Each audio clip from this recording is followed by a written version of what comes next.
તો અન્ય મહત્વપૂર્ણ સમાચારની જે વાત કરીએ, અમદાવાદથી મુંબઈ તરફ જવાના અપ લાઇન પર ઓવરહેડ વાયર તૂટ્યો છે। સુપરના કિમ રેલવે સ્ટેશન પર ઓવરહેડ વાયર તૂટ્યો છે। પ્લેટફોર્મ તરફ જવાના લાઇન પર ઓવરહેડ લાઇન તૂટી છે, જેના કારણે પેસેન્જર ટ્રેન મેઇન ટ્રેક પર ઊભી રાખવી પડી હતી।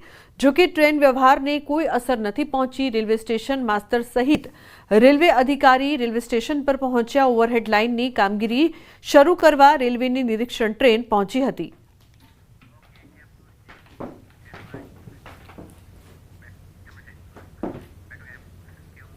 હવે વાત કરીએ આ ખાડા પાડી દેશે।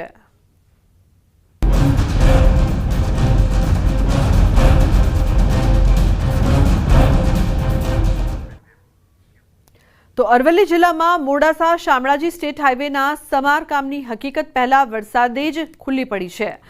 માત્ર થોડા સમય પહેલા આ રસ્તાનું સમારકામ કરવામાં આવ્યું હતું, છતાં પ્રથમ વરસાદમાં જ રસ્તા પર મોટા ખાડા પડી ગયા છે। 35 કિલોમીટરના આ માર્ગમાં મરડિયા, ઈસરોલ, ખેરંચા સહિતના અનેક વિસ્તારોમાં વાહન ચાલકો માટે મુશ્કેલી ઊભી થઈ છે। પહેલા જ્યાં 1 કલાકમાં સફર થતી હતી, હવે 2 કલાક જેટલો સમય લાગી રહ્યો છે। સ્થાનિકો અને વાહન ચાલકો રોષ વ્યક્ત કરી રહ્યા છે અને તાત્કાલિક સમારકામની માંગ ઉઠાવી છે। तो जैसे ही मैंने गुजरात में प्रवेश किया, मोडासा रोड पे यहाँ पे रोड टूटे हुए हैं और जगह जगह गड्ढे हैं और टोल भी ले रहे हैं। तो मेरी अधिकारियों से ये निवेदन है कि ये रोड को सही किया जाए। रोड के ऊपर जाम लग रहा है क्योंकि पूरा रोड टूट गया। अभी तो बारिश को 1 महीना ही हुआ है, ज़्यादा दिन नहीं हुआ है सर।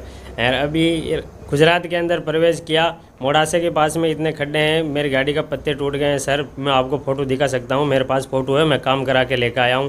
हर पत्तों पूरे पत्ते डलवाने के 15,000 रुपये लगते हैं, कोई खर्चा नहीं देता है। 1,000 रुपये टोल ले रहे हैं, कोई फ़ायदा है नहीं। मोडासा शामळाजी हाईवे पर जे प्रकारे रस्ता धोवाया छे, दृश्यों बतावीश खास करीने कि हजू तो ચોમાસાની શરૂઆત થઈ છે। આ સંજોગોમાં આપ જોઈ શકો છો કે પ્રકારે રસ્તામાં જ વાહનો અટવાઈ રહ્યા છે, અહીંથી વાહનો નીકળી નથી રહ્યા। ખાસ કરીને જે પ્રકારે અહીં ખાડા પડ્યા છે તેના કારણે અનેક લોકો પરેશાન થયા છે। ખાસ કરીને આજે મોડાસા પાસેનો જે મોટી ઈસરોલથી મરડિયા વચ્ચેનો જે ઓવરબ્રિજ પસાર થાય છે તેનો આ રસ્તો છે, અહીંથી પસાર થતા જે વાહનો છે એ ભારે મુશ્કેલીમાં મુકાય છે। મોડાસા શામળાજી વચ્ચે ખેરંચા જે પ્રકારે જીવણપુર, મરડિયા સહિતના જે પ્રકારે જે રસ્તાઓ છે, સ્ટેટ હાઈવે છે, સંપૂર્ણપણે વરસાદમાં ધોવાઈ ચૂક્યા છે, જેના કારણે વાહન ચાલકોના જે વાહનો છે તેમાં નુકસાન થઈ રહ્યું છે। હજારો રૂપિયાના નુકસાન વચ્ચે પણ તેની મજબૂરી છે કે અહીંથી તેમને વાહન વ્યવહારમાં જે પ્રકારે અહીંથી વાહન પસાર કરવું પડે છે। આ સંજોગોમાં જે હાઈવે જે ઓથોરિટી છે તેમની પાસે માગણી કરવામાં આવી છે કે તાત્કાલિક અસરથી અહીં રોડની મરામત કરવામાં આવે। હાર્દિક પટેલ, ન્યૂઝ 18 ગુજરાતી, અરવલ્લી। તો રાજકોટમાં ધોરાજીના સંજયનગરના રહીશો આકરા પાણીએ જોવા મળી રહ્યા છે। રસ્તાઓ બિસ્માર હાલતમાં હોવાથી કાદવ કીચડનું સામ્રાજ્ય છવાયું છે। આ બિસ્માર રોડ રસ્તાની સમસ્યાઓ હલ કરવા અવારનવાર તંત્રને રજૂઆત કરવા છતાં નક્કર કામગીરી કરાઈ નથી।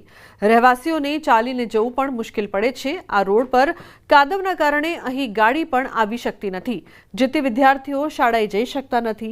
આ બિસ્માર બનેલા રોડ રસ્તાની સમસ્યા હલ કરવા રજૂઆતો કરવા છતાં તંત્ર દ્વારા બિસ્માર રસ્તાની સમસ્યાઓ હલ કરવા નક્કર કાર્યવાહી નહીં કરાતા સ્થાનિકોએ રામધૂન બોલાવીને વિરોધ કર્યો છે। અમારા વિસ્તારમાં જુઓ તો હરદમ મોટરસાઇકલ સ્લીપ થાય છે અને માણસો હેરાન થાય છે, સમજી લેજો। અને અટાણે વિદ્યાર્થીઓ જવું એ તકલીફ પડે છે। 5 વર્ષથી આ જ હાલત છે, જે છે એમાં કોઈ પણ જાતનો સુધારો હજી સુધી આવ્યો નથી। દર વર્ષે ચોમાસું આવે એટલે અમે આ રીતના વિરોધ કરી જ છીએ। આવી અને અમારો વિરોધ કહી દે તમારું બધું કામ થઈ જશે, પણ પછી કોઈ આવીને જોતું જ નથી। પગના ઘૂંટણ સુધીનો કીચડ છે, છોકરાઓ સ્કૂલે નથી જઈ શકતા, નથી શાકભાજી વાળી આવી શકતા, કોઈ પણ આવતું નથી। ત્યાં સુધીનું તો એવું થઈ ગયું છે કે એક જણનું મૃત્યુ થઈ ગયું, સબ વાહિની પણ અમારા વિસ્તારમાં આવવા તૈયાર નથી।